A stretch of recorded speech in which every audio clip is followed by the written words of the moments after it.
और आप सभी को मेरी तरफ से मदर्स डे पे बहुत बहुत शुभकामनाएं। और यहाँ पहुँचने पर मैं आप सबका दिल से धन्यवाद करता हूँ। गर्मी कुछ ज़्यादा बढ़ती जा रही है, इसलिए मैं आप लोगों का समय ज़्यादा नहीं लूँगा, ज़्यादा परेशान नहीं करूँगा आप लोगों को।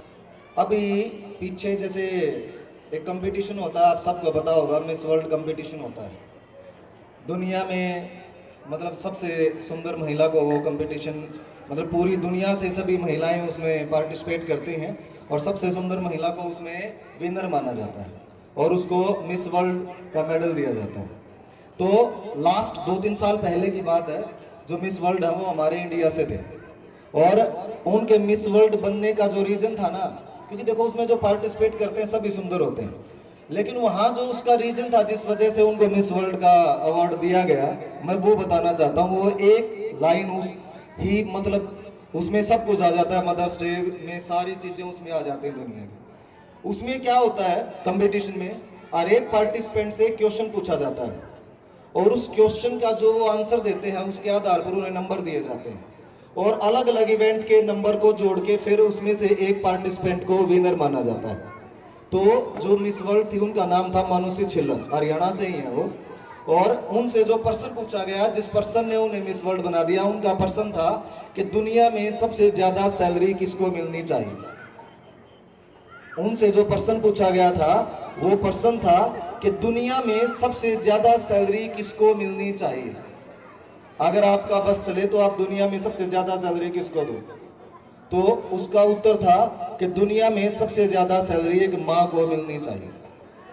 दुनिया में सबसे ज्यादा सैलरी एक माँ को मिलनी चाहिए। सबसे ज्यादा काम अगर कोई करता है, सबसे ज्यादा पेन कोई सहता है, सबसे ज्यादा मेहनत दिन रात अगर कोई करता है तो वो एक माँ है जो 24 घंटे ड्यूटी करती है।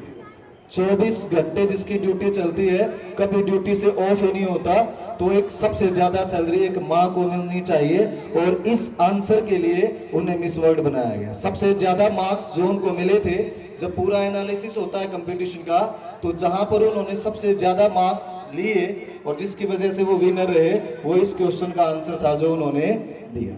माँ के बारे में बहुत सारी बातें कही या सुनी जा सकती हैं, ठीक है। मेरी माँ भी बैठी है मेरे सामने, तो बहुत सारी बातें हैं जो मैं कह सकता हूं, ठीक है। लेकिन माँ बस इतना ही समझने की बात है, माँ सिर्फ माँ होती है। उससे आगे न कहने की जरूरत होती है और न ही सुनने की जरूरत होती है। और आप ये भी समझते हैं, आज मैं बोल रहा हूं तो मेरे को पहला वर्ड जो सिखाया वो मेरी माँ ने सिखाया। हर बच्चे को जो पहला शब्द जो वो बोलता है उसको वो सिखाने का काम उसकी माँ करती है। जब एक बच्चा पैदा होता है तो उसको चलने का जो पहला कदम उसका उठता है, उसको सिखाने के लिए उसकी माँ होती है। तो उससे आगे अब हम जो भी करते हैं वो सारी चीज़ें किसकी देन है? माँ की देन होती है। और एक जो माँ है वो बच्चे का पहला गुरु होती है। तो मैं आपको यहाँ पर एक छोटी सी पोएम सुनाना चाहता हूँ जो कवि हरिओम व्यास के द्वारा सुनाई गई थी। माँ माँ संवेदना है, भावना है, एहसास है। माँ जीवन के फूलों में खुशबू का वास है। माँ रोते हुए बच्चे का खुशनुमा पलना है। माँ मरुस्थल में नदी या मीठा सा झरना है। माँ लोरी है, गीत है, प्यारी सी थाप है। माँ पूजा की थाली है, मंत्रों का जाप है। माँ आंखों का सिसकता हुआ किनारा है। माँ गालों पर पप्पी है, ममता की धारा है। माँ झुलसते दिलों में कोयल की बोली है। माँ मेहंदी है, कुमकुम है, सिंदूर है, रोली है। माँ कलम है, दवात है, शाही है। माँ परमात्मा की स्वयं एक गवाही है। माँ तपस्या है, त्याग है, सेवा है। माँ फूंक से ठंडा किया हुआ कलेवा है। माँ अनुष्ठान है, साधना है, जीवन का हवन है। माँ जिंदगी के मोहल्ले में आत्मा का भवन है। माँ चूड़ी वाले हाथों के मजबूत कंधों का नाम है। माँ काशी है, काबा है, माँ ही चारों धाम है। माँ चिंता है, याद है, हिचकी है। माँ बच्चों की चोट पर प्यारी सी सिसकी है।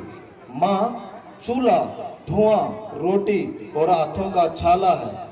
माँ जिंदगी की कड़वाहट में अमृत का प्याला है। माँ पृथ्वी है, जगत है, धुरी है। माँ के बिना इस सृष्टि की कल्पना अधूरी है। तो माँ की ये कथा अनादि है, ये अध्याय नहीं है। माँ का जीवन में कोई पर्याय नहीं है। माँ का महत्व दुनिया में कम हो नहीं सकता और माँ जैसा दुनिया में कुछ हो नहीं सकता। मैं कला की ये पंक्ति माँ के नाम करता हूँ और दुनिया की सभी माताओं को प्रणाम करता हूँ।